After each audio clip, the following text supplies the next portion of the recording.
విజయవాడ పట్టణంలో థార్ జీప్లతో బీభత్సం సృష్టించిన ఘటనలో నిందితులపై పోలీసులు కఠిన చర్యలు తీసుకునేందుకు సిద్ధమయ్యారు. థార్ కార్లతో బీభత్సంలో కలకలంగా మారింది సీసీ ఫుటేజ్.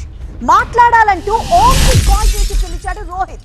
సర్వీస్ రోడ్ లోపల నుంచి మెయిన్ రోడ్ కి టర్న్ తీసుకుంటున్న సమయంలో వేగంగా వచ్చి ఓం కారును ముందు ఢీకొట్టాడు రోహిత్. అనంతరం ఓం పై బ్యాట్ తో దాడికి దిగాడు రోహిత్, అతని స్నేహితుడు. ఓం పై క్రికెట్ బ్యాట్ తో దాడి చేయడంతో తిరిగి ఎదురు దాడి చేసింది అతని వర్గం. కార్లతో కొట్టుకున్న అనంతరం ఓం, రోహిత్ రోడ్డుపై బాహాబాయికి దిగారు.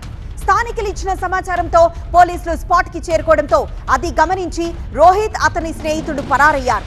రోహిత్ కావాలనే తనపై దాడి చేశాడు. ఆ తర్వాత తాను తిరిగి దాడి చేయాల్సి వచ్చిందంటూ పోలీసుల విచారణలో చెప్పాడు ఓం.